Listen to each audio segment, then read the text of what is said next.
Good morning, sir. I'm going to be presenting on my topic, which was chosen to be forecasting Indian financial markets using eco-state networks or ESNs. Let me just start the presentation. Uh, yeah. So, okay. I will first start with a brief overview about what eco-state networks are. Eco-state networks are basically a part of reservoir computing which use the eco-state property. They're a special type of recurrent neural networks or RNNs, especially used in the time series or any dynamical systems domain, or chaotic or hyperchaotic systems. They're highly optimized for chaotic or hyperchaotic systems, and they avoid many of the training difficulties as the training layer is very small. So it is very efficient. It is much more efficient as in the time required and the compute resources required for these type of models are lesser than normal standard RNNs or LSTMs or GRUs. Um, and they are part of a broader class of models which are called which is the reservoir computing. Um, which also includes the liquid state machines. The reservoir is a network of spiking neurons mimicking biological neural circuits. They're basically based on the brain. It has three layers, which is the input, reservoir, and output. Input is basically you can think of it as eyes or like sense of touch, which basically sends neurological signals to the brain. Brain is basically the reservoir where a bunch of mathematical computations happen, such that it gets processed and we understand what the information we have gained, and then it is sent to the output neurons are then sent back to suppose speech. We're going to speak to someone, or if we have touched something hot or something, so to pull back the hand or something like that. It is also called liquid state machines because it can also we can also think of it as a pool of neurons whose activity ripples when input spikes enter, like throwing pebbles in a pond. So there's a rippling motion, which also signifies the neurons activity, and basically the neuron states, which I will discuss further. So these ripples are also the spatiotemporal patterns of the spikes, um, which encode information about recent inputs. And at the end, there's a simple readout neuron then that learns to map these patterns to the desired output. And this is the only layer which is trained. That's why it's very efficient. Okay. Now I'll start breaking down all of the points mentioned here. The first thing I had mentioned was RNNs. RNNs are, you can think of them as simple models which basically process sequential data, um, such as text, time series, or whatever, or audio, speech, let's say, by maintaining hidden states that carry information across steps. So as you pass, suppose an input to a hidden state. So there would be a computation which would be occurring in the hidden state to rewrite the hidden state, and that hidden state is also passed to the next that's hidden state information also passes the next hidden state, and the output for the particular input at time. So x, suppose I have mentioned here as x1 is suppose the input, first input. It is passed to the hidden state, which is a computation. So f is basically a nonlinear activation function. It can be tanh or it can be anything, ReLU or anything. Um, So, and then which is acted upon WXH, which is basically the trained weight, which is XH belongs to the input and H. So it basically has a size of whatever the size of X1 would be. And it is a matrix, which is transformation matrix basically, to convert X to H.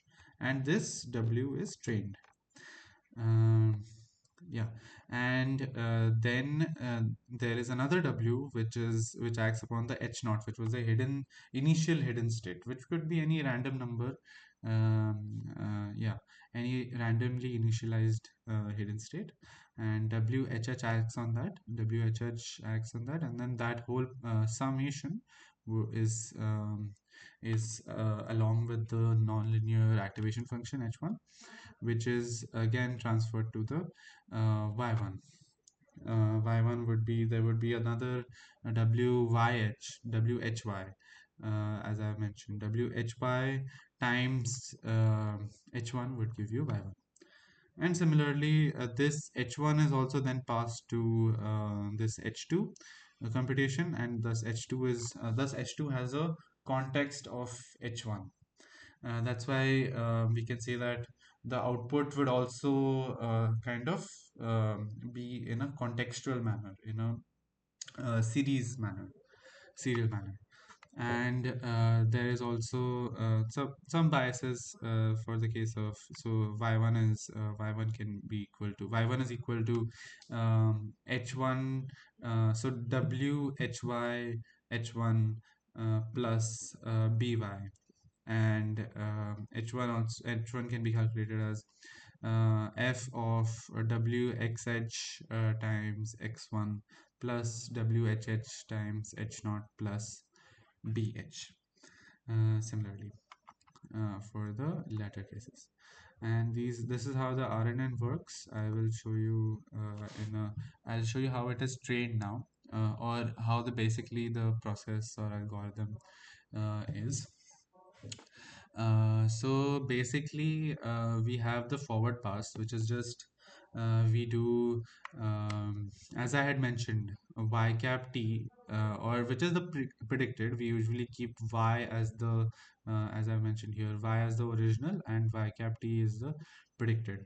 So ht is calculated as the nonlinear activation function times the wxh, which is times xt, which is the transformation to the h dimensions, um, plus WHH times HT minus 1, um, and plus BH, right?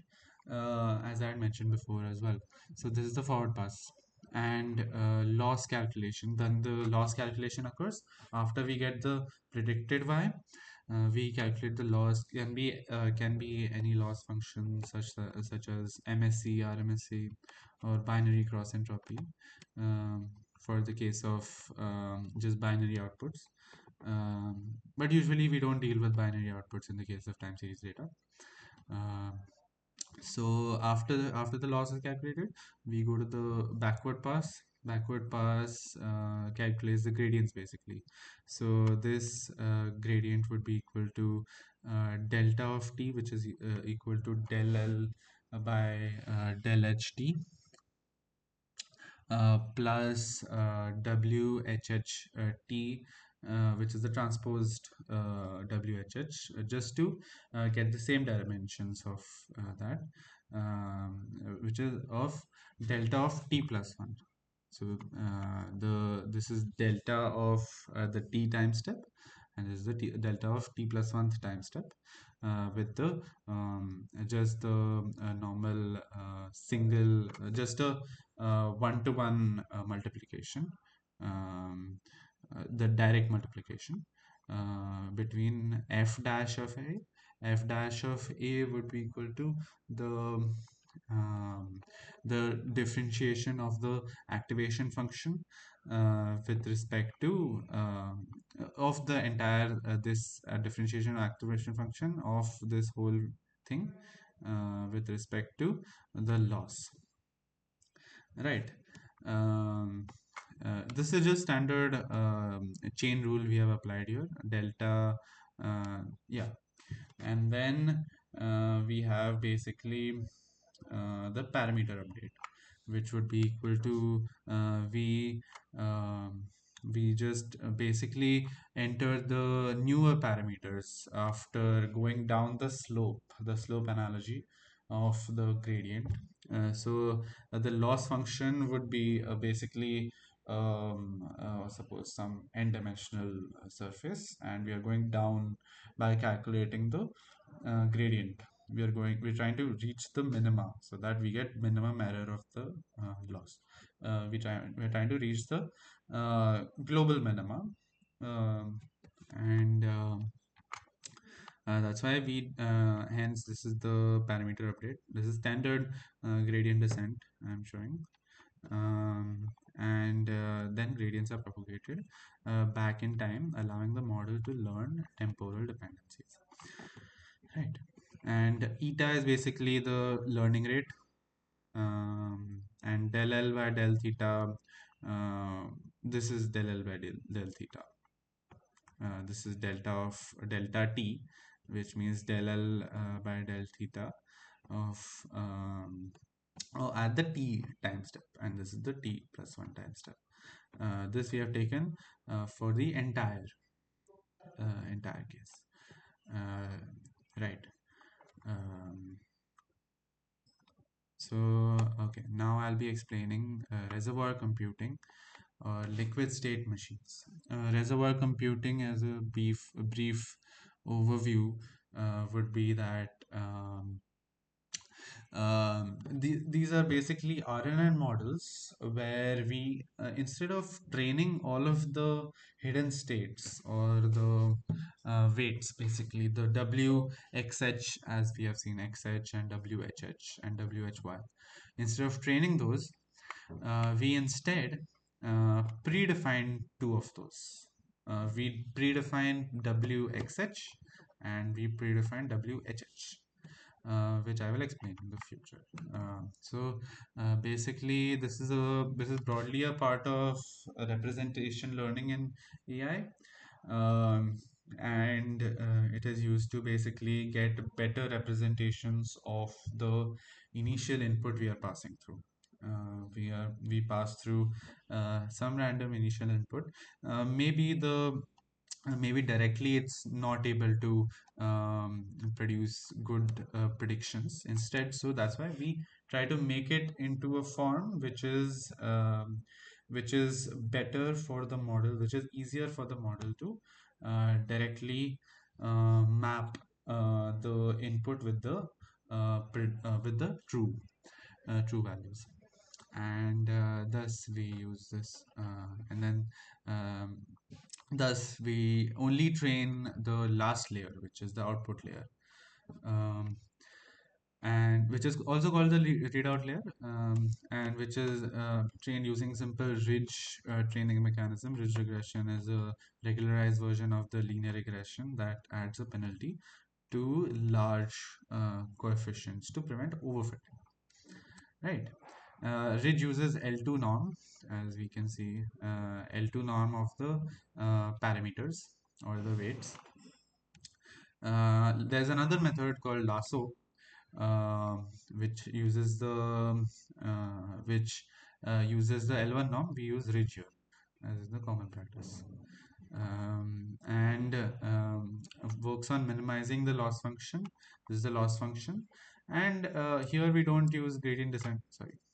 Uh, here we don't use gradient descent, um, as this is just a linear regression, so it would be faster or more direct. And it's using this direct computation, which is the fitting technique, or the so we basically work that loss function out, which is this whole thing, and then so we directly calculate using this formula, which is just brought using this fitting technique, and basically we calculate del L del W and equate it with 0, such that we get the minimum possible W for that case. And yeah, and alpha here is basically the regularization constant at to how much degree we want to regularize it. That is a hyperparameter. I will talk about it later as well. And I is the identity matrix. Um, yeah. So using these, we get the W, which is the optimized weights for the data. Next, I will be talking about so reservoir computing further in detail, which is basically a technique of using a reservoir, which is basically a huge tensor um, of n cross n dimensions, n cross n matrix, for enhancing the inputs to a form which can be used as a representation for the of the inputs, which are better suited slash are easier to train upon, as I had mentioned. And it basically represents the that n cross n matrix is basically designed such that there are n neurons are there, which are the hidden states, and hidden states are there, and we basically the n cross n, whatever elements are present in that n cross n, those basically signify the interconnections between these neurons. So suppose in the n cross n matrix there is a particular element weight, suppose some zero point 0.5 in the case of I comma j, which means that the weight of the interconnection between neuron j and neuron I is basically 0 0.5. And this is the so that it can be visualized as a graph, basically, as a in graph traversing, how it happens in graph theory, um, how it happens, it is a adjacency matrix in those terms. And thus we have this formula of computing the hidden states or the neurons. X of t we usually take as the hidden states or the neurons at time t, and wij is the connection weight from neuron j to I, or w is the, we usually signify w as the reservoir matrix or the adjacency matrix, right? And xi of t, t plus 1 would be equal to a nonlinear activation function times the this xj of t wij summation plus the input will also come, input which is the which is w we take w in times u of t we usually signify as the input, um, and thus we can add the input as well, input context into this, determining the states. Right. And okay, this is another example basically to show how a three neuron reservoir works. We usually don't deal with such small reservoirs. We deal with larger reservoirs about the size of 300 to 500 neurons, um, to show better performance. And thus we have so in as I have said, that rho I and W tells you which neurons feed into neuron I and how strongly and how much weight it has.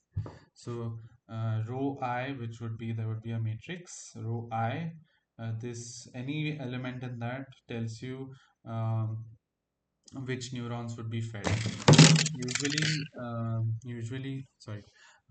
Usually what will happen is that W is a sparse matrix, so that we can minimize the compute required, um, and plus enhance the performance as a sparse matrix, and only specific values are put. I mean, that sparsity we define later on. I'll show you. Um, and the others are like randomly selected for the case of a baseline ESN at least. For other cases, they have a predefined set of rules, how we decide the adjacency matrix. And so thus we can say that W12, which is equal to the which is equal to 0.3, which is basically neuron 2 excites neuron 1 by 0.3. Similarly, all of these, this is just an example. And diagonal is 0 to avoid self loops into the neuron. So adding another weight for itself to act upon itself. So that is usually avoided, um, because we wouldn't want input from the same state to the same state. Uh, I mean, that is the normal practice. It can be used as well if a specific scenario needs it. And so this is basically the structure for it. Um, and only, as I mentioned, the it is usually sparse, and about 10% of connections are non-zero. Usually, example, this is an example. We can set that whatever we want, and usually for most cases, most common case, each neuron non-zero uh, connection weight is drawn from a uniform and a normal distribution, typically in the range of -1 to 1. Right. This randomness gives the reservoir a rich diversity of dynamics. Each neuron receives input from a random subset of other neurons. Um, yeah, okay. And basically, the ESNs are based on this property called the echo state property, which is very important in this domain. It determines the stability of each ESN and the stability in prediction of outputs. So this states that um, after creating the random sparse W, we have to normalize it um, to control the internal dynamics. This normalization occurs using we set W is equal to initial W times the desired spectral radius divided by rho of the spectral radius of W. Spectral radius rho of W is equal to the largest absolute eigenvalue of W. Rho desired, which is usually belongs to 0.7 to 1.2. We try to keep it as close to 1 as possible, as if we keep it too low, too much less than 1, the it will subside within a few time steps, the output, I mean the input, whatever we give it to the reservoir, the output will eventually die down within a few time steps. And if we keep it too high, let's say greater than 1.2, greater than 1, usually 1.2, greater than 1.2, that would eventually lead to a increasing chaotic distribution. That's why we try to tend it below 1. In between this range is okay, is usually considered fine. This scaling ensures echo state property, that is, old information fades gradually and does not explode. Definition: um, we need the reservoir state depends only on the history of the inputs, not on its initial state. That is, we need that at the end of time, say at infinity, at t is equal to t tends to infinity, we need x1 of t, or any x1 is suppose any two, I've taken any two initial states, that the norm of it, or basically the subtraction of both of them, should tend to 0. Right. And for any two initial states given the same input sequence, right? And that should tend to 0. Uh, then we have, so the condition is that controlled by spectral radius. So as I mentioned, a row of W less than 1 is stable fading memory, row of W equal to almost equal to 1 is rich dynamics ideal, and row of W greater than 1 is unstable and chaotic. Intuition like an echo chamber, echoes fade but persist briefly, encoding recent history. Reservoir should um, remember recent inputs long enough to model temporal dependencies, but also forget old information over time.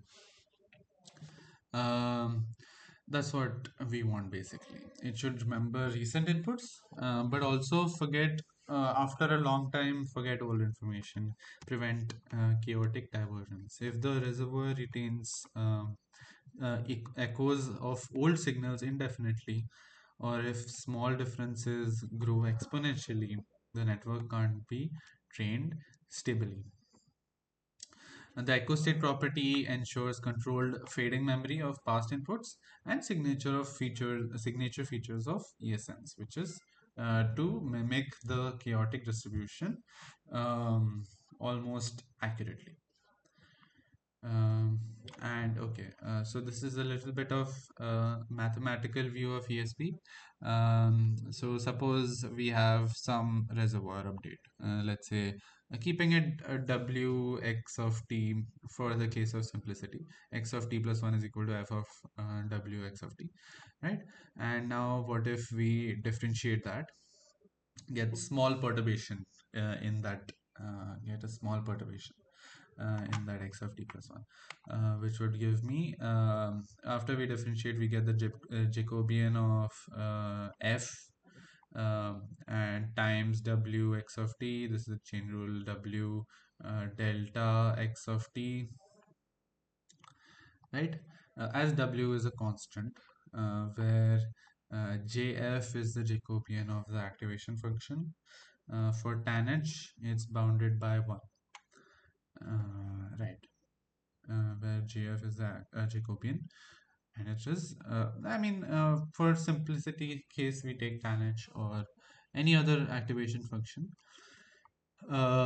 If the magnitude of W's dominant eigenvalue, that is spectral radius, times the gain of the activation function is less than 1, perturbations decay over time. That's what we want.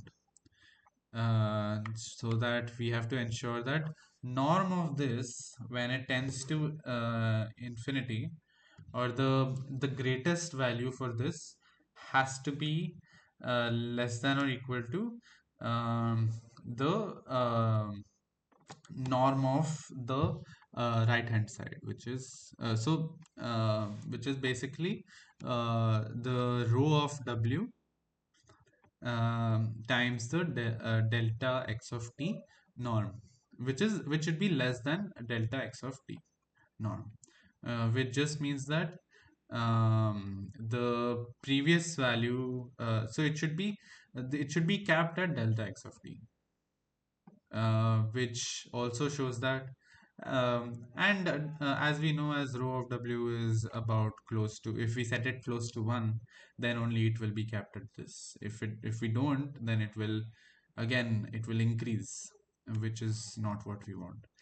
Ensuring the states converge regardless of initial difference. The states x of t plus 1, so that initial perturbation for that for delta x of t, uh, x of t plus 1 should be close to delta x of t. So this row of W especially determines that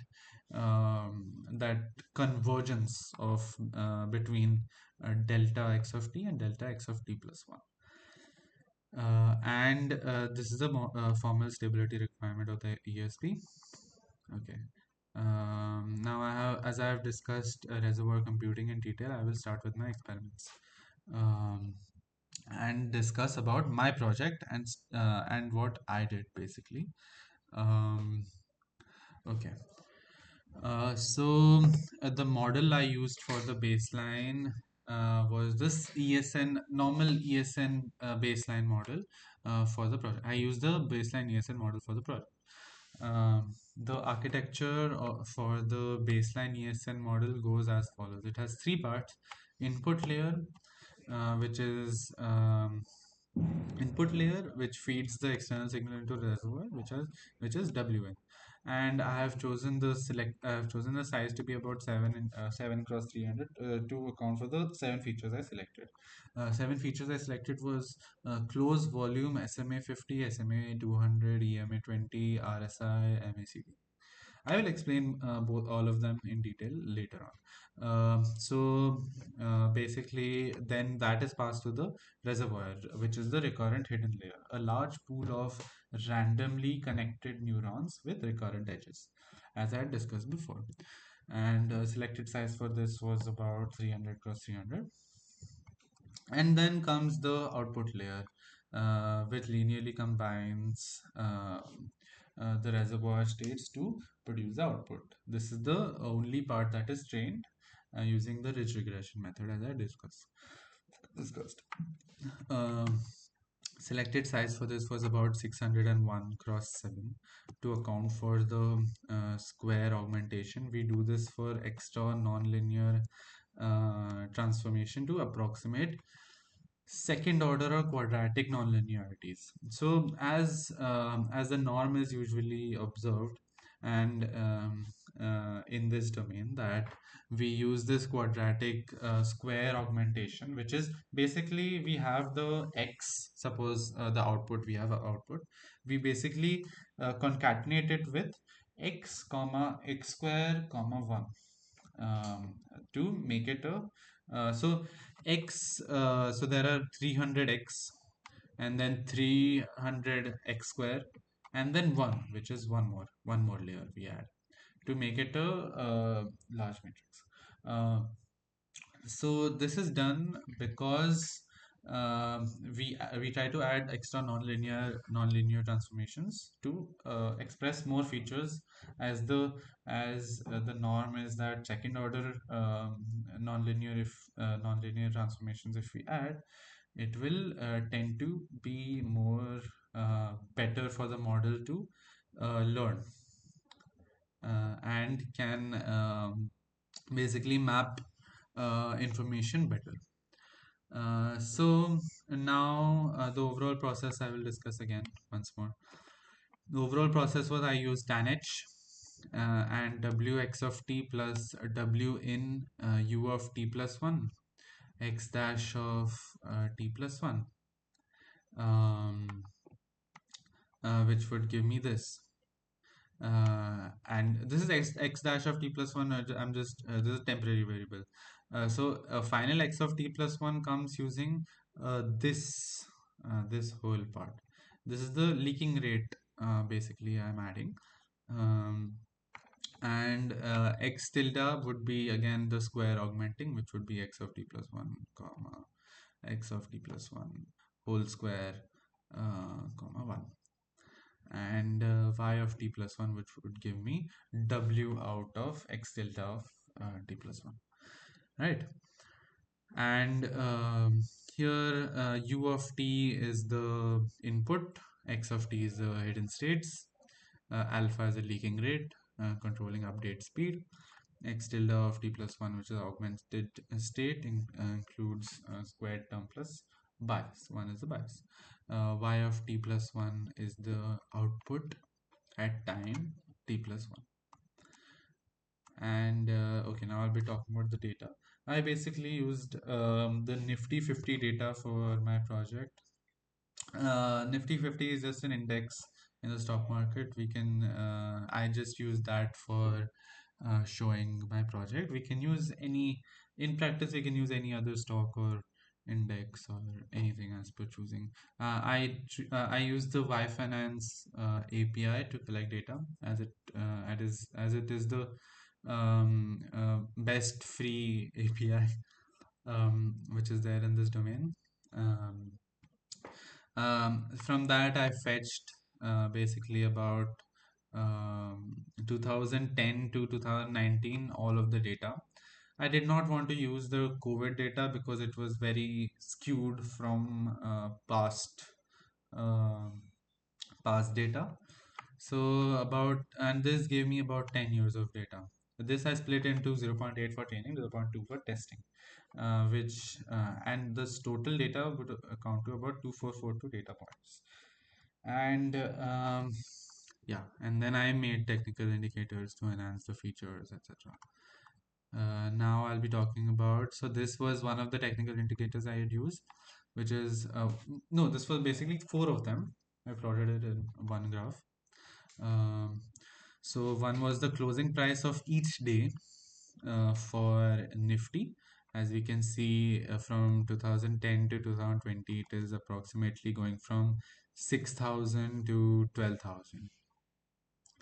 Uh, yeah, and and then there were SMAs. SMAs are basically moving averages. Moving averages are basically the average of the price from the T minus I time step. So I is predefined. I we take as, suppose I've taken as 50 and 200.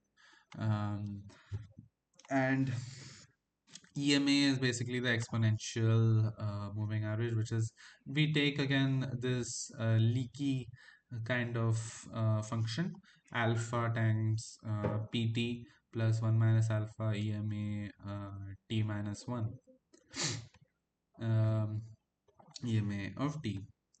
And so this is basically the EMA. I had used I as equal to 20 here. Um, so so I take for the average of 20 time steps. And here this next graph is the volume charts from 2010 to 2020. That is the number of stocks sold or bought in each day, from 2010 to 2019. The unit for y-axis is about a million shares. So as we can see, it goes from about close to a 0 million. It would be There would be some amount to about 1.4 million shares uh, traded on this index. And figure C shows the 14-day RSI plot for the data, calculated as RSI is equal to 100 plus 100 minus 100 by 1 plus average gain in 14 days divided by average loss in 14 days. Basically, the values above 70 are shown to be overbought. Values above Values below 30 are shown to be oversold conditions. And MACD shows the basically it is equal to the EMA 12 minus EMA 26 with a period of with a 9 period EMA as the signal line, 9-day period. It tracks the conversions and diversions of the short and long term exponential moving averages to capture momentum shifts um, and trend reversals. Right. And now I'll be talking about the results. I tested the created model on the data with these hyperparameters, um, which is this leaking rate 0.8, 0.001, which is basically the weight of each connection, how much of the reservoir is not sparse. Connectivity, as I had mentioned, we can define this connectivity, how much it is not sparse, and spectral radius, which is 0.95, and 300 reservoir size. And I had used open loop method for this prediction, as in reality we will only try to predict for the next day. As usually traders, they need the next information directly, very fast. So that's why open loop I had used, because in real case we can use we are we anyways need to use open loop only. So closed loop was not required. Open loop is basically the method, instead of sending feedback from the predicted values um, of the model, we directly just send the true inputs, which is instead of, so that we can maintain good amount of accuracy. Um, and basically, um, as we can see, it was able to perform surprisingly well, maintaining about maintaining the MSC about 5% of the price at that level. So at that level, the price was fluctuating between 10,000 to 12,000, which is the basically 2018 to 19, which is 0.2. So 20% of the data, which is 10-year data, 2018 to end of 2019, that was being used. And that was the Nifty price, and MAP was about 0.164%, which is good considering financial markets are usually hard to trace or mimic. And this was the R square score, mean absolute error, MAP, which is the mean absolute percentage error. And this is the root mean square error, RMSE, MSE. So these were some of the plots I generated. So as you can see, the predicted is the red dotted line and the actual is the blue line. As we can see, that it almost is able to go uh, with the actual, where some points it wasn't able to go. Oh, sorry, this. Yes. Uh, with some points it wasn't able to mimic. And this was the predicted versus actual scatter plot. So as we can see, there were some outliers for this case, and something like that. And there were some outliers here. Or there were some outliers here, here, here. Yeah. Results continued. So residuals, I had also plotted the residuals, which is basically the actual price minus the predicted price. As we can see, it almost fluctuates between 0 to plus minus 50. Only at this point, it was a error, very large error over here, which was about minus about 150 to 175 ish. um, and as we can as and The trend says that as time goes forward, the predictions tend to reduce. The prediction quality tends to reduce as we go more forward in time. As with all neural network models, as we go more further in time, um, the prediction quality or the error tends to increase, prediction quality tends to reduce. And this was the distribution of percentage error. And we got that the maximum error was about close to zero itself, or maximum residual was about close to zero itself. About plus minus probably 10 or something, plus minus 5. And that frequency was about, this was the histogram basically. And next would be the key takeaways from my project was that I observed that ESNs are the models that usually perform well for time series data, and they are meant for chaotic, hyperchaotic space. Hence they serve well for financial markets, and they're good competitors for RNNs, GRUs, and other models such as LSTMs, transformers. Um, but those are very high compute models. Transformers are very high compute models, as their training will take a lot of time. Um, and my model was able to perform well in the open loop regime, uh, uh, about 0.164% MAP. So it is a good indicator that it can be used here, in for trading, for traders, etc. Anyone. Uh, and while also being computationally efficient, as there is only one layer which is being trained, which has a size of about 4207 parameters. um, this the only parameters, which is about how much, 4200 divided by 96,000, about 1 by 24th of the parameters are trained, which is about 4% of the parameters are being trained. And thus it is very computationally efficient, as all of the training tasks were happening within seconds, in any computer. It does not require any GPU. It runs on a CPU as well. And I also and if we try it in closed loop setting, is just that instead of sending the true input back to the back as input to predict the next, we send the predicted output from the previous time step.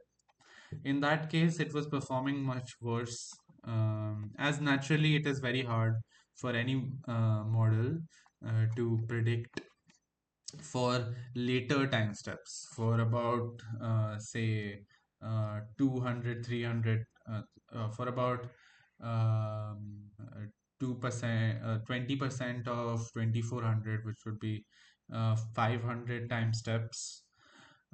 500 time steps, predicting 500 time steps closed loop was very hard for any model. um, so, but in the case of financial forecasting, it is impractical to use closed loop, as we don't need for such long durations. And then no one can predict what the financial markets can lead to in such a long time forecast. So, open loop is fair enough. Future work I thought that maybe could be done to this project was that I had just used the baseline ESN for the experiments for this project. I can probably go for a more complex model, such as the cycle reservoir, to enhance the accuracy further. Um, I could try to maybe use a bigger or a smaller model to enhance the closed loop performance. I could also try how it works on stocks, on actual stocks instead of the Nifty 50 index, and maybe simulate a trading strategy to check the performance. And thank you. My name is Shreyas Rajesh Dahale. I'm from engineering physics branch, and yeah, okay. Thank you.